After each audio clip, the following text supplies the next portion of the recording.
Assalamualaikum warahmatullahi wabarakatuh. Ashama harka fuuni akkam jirtu. Egaa kabajamtoota hordoftoota barnoota herregaa akkasuma kanneen maatii chaanaalii yuutuubii barsiisaa Jamaal taatan egaa har'aan tana mata dureen qabadhee isiniif dhufe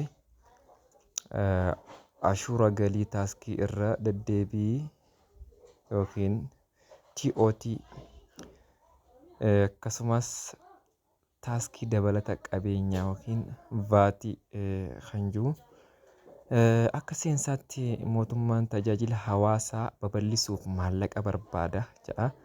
Egaa tajaajiloota hawaasaa kunneen baay'ee jira. Kanneen akka bishaan dhugaatii, mana yaalaa, karaa ifaa wantoota garaagaraa kana babal'isuudhaaf maalitti hajama? Maallaqatti hajama. Kana irraa galii uummata irraa bifa gibiraatiin guuru irraa argataa jedha. Tajaajiloota kana babal'isuudhaaf galii bifa gibiraatiin guuru kanaanii babal'isaa jechuudha. Gibirri kunis tokko tajaajila kennitoota irraa kan biraa immoo tajaajilamtoota irraa funaanamaa jedha. Armaan gaditti gosoota gibiraa tajaajilamtoota irraa funaanaman lamaan taaskii dabalata qabeenyaa yookiin VAT jechuun kuni value add task jedhama fi taaskii irra deddeebi'ii yookiin terminating of task ilaallata jedha. Taaskiin dabalata qabeenyaa yookiin VAT kan jedhamu kun taaskii dabalata qabeenyaa ashuura mootummaan gurgurtaa mi'aa yookiin gudsii fi tajaajila irraa funaanudha jechuudha. Kunis yerootti meeshaa garaagaraa gurguramuu jechuudha kan funaanamu VATiin kun. Taaskiin dabalata qabeenyaa yookiin VATiin tajaajilamtoota irraa funaanama. Hubadhu jaa taaskiin dabalata qabeenyaa hojii irra oolchuudhaaf gatii wantootaa irratti parsantaa 15 dabaludha jechuudha. Kana jechuun fakkeenyaaf namni tokko fakkeenyuma kana yoo ilaalle gatiin maashinii tokko qarshii 4,000. Vaatiin parsantaa 15 yoo dabalame taaskiin dabalata qabeenyaa yookiin vaatiin tajaajilamaan maashinii kana bituuf kaffaluu meeqa jedha. Amma kana jechuun wanti yookiin maashinii namtichi kun bituu barbaade gatiinsaa qarshii 4,000. Garuu mootummaaf dhibbantaa meeqa kafalaa? Dhibbantaa 15. Dhibbantaa 15 kamaalii 4,000 kana kafalaa jechuudha. Kophatti eega gatii bittaa qarshii 4,000 bitee booda sababa tajaajila kana fudhateef yookiin waan kana biteef dhibbantaa 15 mootummaaf kafalama. Mootummaaf eega kafalee booddee maal godhaa? Waan kana fudhataa qarshiin dhibbantaan 15 shalagamu kun kan mootummaa ta'a. Egaa amma asirratti gaaffii lama gaafatame taaskiin dabalata qabeenyaa yookiin vaatiin tajaajilamaan maashinii kana bituudhaaf kafalu meeqa ta'a? Lammaffaa irratti ba'an gatiin waliigala tajaajilamaan maashinii kana bituuf kaffalu meeqa jedha. Egaa akka furmaataatti kan ilaallu kana ta'a. VAT inni jedhu vaatiin dhibbantaa 15 gatii wantootaati jedha. Egaa vaatii kana yeroo barbaannu jalqaba irratti dhibbantaa 15 gatii wantichaa qarshii 4,000 jennee 4,000 kana dhibbantaa 15 isaati gaafa jennu egaa 15 jala dhibbaa goonee akka kana barbaanna. 15 jala dhibbaa gaafa jennu asii 4,000 baay'isuu 15 jechuudha. Karaa biraa asii 0 iyyuu balleessine 40 asitti hafaa 40 kanaa fi 15 qofa waliin baay'ifna jechuudha. 40 baay'isuu 15 yoo jenne 4 baay'isuu 0 lafa dhiifanneetuma 4 baay'isuu 15 yoo jenne 60 ta'a. Kana jechuun 600 ta'a. Amma egaa asirraa kan nuti argannu maali? Gatii wantichaa baay'isuu dhibbantaa 15 gaafa baay'ifnu qarshii 600 jechuudha. 600 kana namni tokko meeshaa tokko yoo bitate maashina tokko yoo bitate dirqamatti mootummaaf 600 kafaluu qaba jechuudha. Akkaataa vaatii yookiin gibira mootummaan uummata tokko fayyadamaa taasisuudhaaf mootummaa irraa funaanu jechuudha. Egaa amma namichi maashinii 4,000 bitatu kun mootummaadhaaf vaatii sababa meeshaa kana bitateef egaa vaatii yookiin waan tajaajilameef value added task jedhamu kana qarshii 600 kafala. Akkasumallee qarshii 4,000 maashinii bituudhaaf abbaa maashinii irraa bite saniif maal godhaa? Qarshii 4,000 kafalaa fi waliigala kan inni kafalu 4,600 kafalaa jechuun maashinii kana bituudhaaf. Kun egaa amma 600 maali? Vaatiidha. Akka kanatti jechuudha. Vaatii yookiin dabalata taaskii dabalata qabeenyaa waan san dabalata kan ati mootummaaf kaffaltu jechuudha. Lammaffaa irratti maal ja'a? Gatiin waliigala tajaajilamaan maashinii kana bituuf kafalu meeqa kan jiru? Kana jechuun gatii duraan maashinitti bitamu san ida'uu gatii vaatiiti. Egaa gatiin inni vaatiin dura ittiin bitu 4,000 vaatiidhaa wajjin immoo mootummaaf qarshii 600 kafale jechuun qarshii 4,600. Kana jechuun karaa biraatiin meeshaa kee kana waan sii qulqulleessaa jechuudha. Ati maashinii tokko bittee bakka tokkorraa gara bakka takkaatti geessuudhaaf akkasuma yoo maashiniin san rakkoo qabaatillee deebisuudhaaf gaafa vaatii kanaa wajjin bitte vaatii jedhameeti barreeffamee maashinaan siif barreeffamee siif kennamaa. Eega siif barreeffamee booddee ati vaatii qaba waan ta'eef waasxinnaa yookiin gaaraantii qabaa jechuudha. 4,600 bittee bakka sanitti deebiftee jijjiirrachuus hin dandeessaa. Akkasumallee yoo rakkoo maashiniin san rakkoo gartee dafee tabalaashee yookiin rakkoo faafirikaadhaan gara sirriitti tolfamuu dhabu yoo qabaate deebi'ee jijjiiramuu ni danda'a jechuudha. Kanaaf wanti vaatii qabuu fi wanti vaatii hin qabne garaagarummaa qaba akka kanaa jechuudha. Fakkeenya lammaffaa irratti ammoo maal ja'a? Kumashiin mana nyaataa ta'e tokko erga laaqana nyaattee booda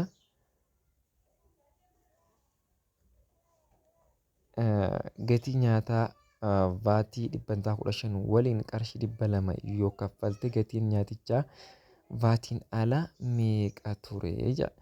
Baarratti immoo vaatiin kumashiin kaffalte meeqa jedha. Egaa kanaas amma gatiin waliigalaa nyaatichaa vaatiidhaan alaa ida'uu vaatii yogguu walitti idaanee maal argannaa? Jijjiiramaadhaan bakka buufna yookiin jijjiirama tokkoon gaafa bakka buufnu garuu kan nu kennamee jiru gatiin waliigala vaatiidhaa wajjin nu kennamee jira waan ta'eef xaadhaa yoo bakka buufne gatiin waliigalaa garuu kan nu kenname gatii waliigalaa meeqaa? 200 baafte. Isin kumashiin maal baafte? 200 baafte. Maalii wajjin? Vaatiidhaa wajjin. Garuu hanga vaatiidhaa hin beeknu waan ta'eef dirqama namni tokko gatii waan nyaata itti bitee san yoo nyaata 200 bitte dirqama 200 san ida'uu 15 jala dhibbaati jechuudha. 15 jala dhibbaa baay'isuu gatii wantichaa san jechuudha. Walirratti hidhameeti gatii nyaataa san ta'a jechuudha. Gatii nyaataa hin beeknu waan ta'eef xaadha jennaa. Gatii nyaataa hin beeknu ida'uu 15 jala dhibbaa. 15 jala dhibbaan maali? Vaatiidha jechuun waan silaa mootummaaf muramu san hin beeknu waan ta'eef 15 jala dhibbaa baay'isuu xaa. Kana yeroo waliin baay'ifnu amma asirratti takka jira. Yoo salphifnu salphisuullee ni dandeenya akkuma jirutti 15 kana yoo 5f hirre asitti 3tu hafa.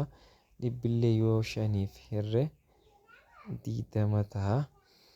Kanaaf karaa biraatiin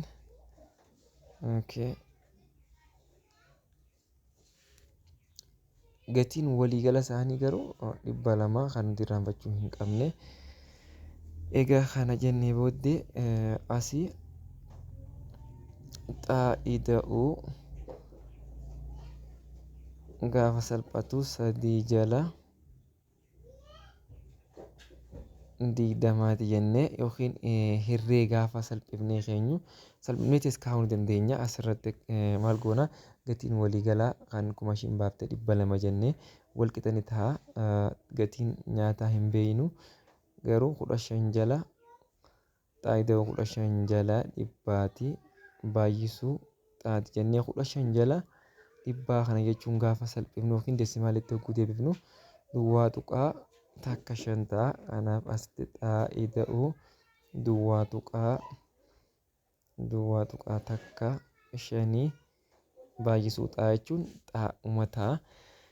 Asitti wal qixa maaltu jira? Gamanaan 200tu jira jechuudha. 200 gatii walitti ida'ama gatii nyaataatii fi vaatii sanaa jechuudha. Amma egaa asirraa duwwaa tuqaa takka 5 xaadhaa fi asii takka xaan gaafa walitti ida'amu jara kanaas walitti ida'anii kaa'uu ni dandeenya. As cinaa xaan tokko jira waan ta'eef asiin ammoo duwwaa tuqaa takka 5 200 wal qixa ni tahaa jenna. Takka tuqaa takka 5 xaa akkana godhuu dandeenya jechuudha. Xaa kophaatti hambisuudhaaf jala takka tuqaa takka 5 asitti illee takka tuqaa takka 5 jechuu dandeenya. Asii lakkoofsaan ni bada. Xaan kophaatti hafa. Asii immoo 200 jala 200 hiruu takka tuqaa takka 5 kanaas gaafa asitti ol deebi'ee yoon isin agarsiisu.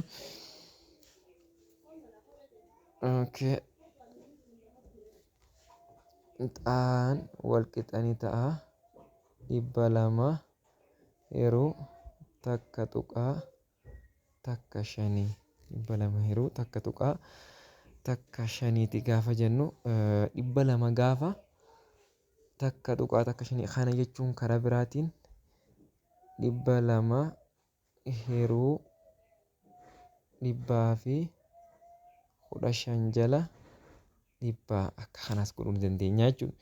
Akka kana yeroo goonetti asii 0 ni balleessiti. Kan nu hafu amma 2 baay'isuu 115 2 baay'isuu 115 asii xaan keenya 2 baay'isuu 115 2 yoo baay'ifnu 230 ta'a jechuudha. 230. Egaa amma 230 kun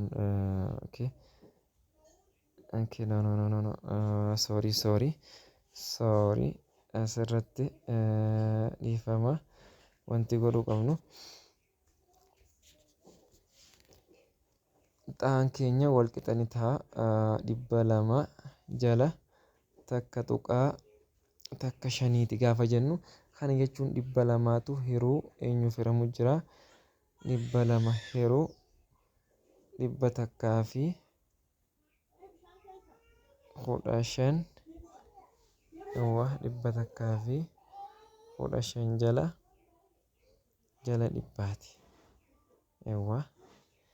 Asii 0 ni balleessiti jennee kun akka kana godhuu hin dandeenyu jechuudha. Maaliif kun foggisoo isaa ta'ee wal baay'isuu qaba. Akka kanatti eega jiraate 200 baay'isuu 100 jala 100 fi 15 akka kana goonaa jechuudha. Kana booddee kallattumaan akka kanatti waliin baay'isuu dandeenya. Egaa waliin baay'ifne 2 baay'isuu 100 jechuun 200 baay'isuu 100 jechuun kana yeroo waliin baay'ifnu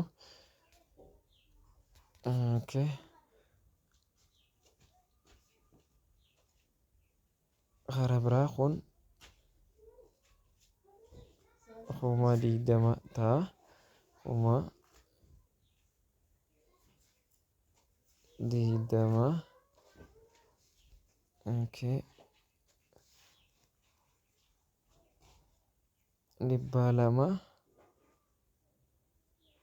200 hiruu isa jenne deebinee baay'isuu goona. Baay'isuu dhibba jala dhibba takkaa fi 15 jenna. Kana booddee kun yeroo kana walitti as baay'atu 20 ta'a.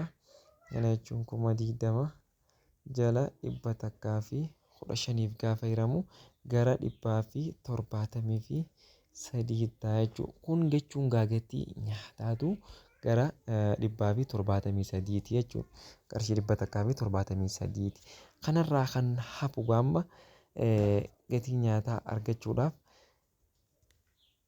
maal goonaa 173 kana baay'isuu maalii goonaa 15 jala dhibbaa jennaa jechuudha. 15 jala dhibbaa. Kana jechuun gaafa waliin baay'ifnee dhibbaaf hirruu kan nuti argannu gara qarshii 26 jechuudha. Qarshiin 26 kun maali? Baatii isa silaa mootummaaf kafalamuu qabudha jechuudha. Namni tokko yoonii fi qarshii 173 waa nyaate yookiin waa bitate bishaan ta'uu haa bitatu. Kanaaf mootummaa wanti kafalu maali? Qarshii 26 kafala jechuudha. Haala kanaan baatii yookiin value added task kan jedhamu kun shalagamuu danda'a jechuudha. Tolemee har'aaf asuma irratti haa dhaabnu. Yeroo itti aanutti TOT yookiin taaskii irra deddeebi'ee kan jiru ilaallaa. Har'aaf asumatti nuuf haa ga'u. Hanga yeroo itti aanutti walitti deebinutti nagaan naaf turaa. Assalaamu alaikum warahmatullaahi wabarakaatu.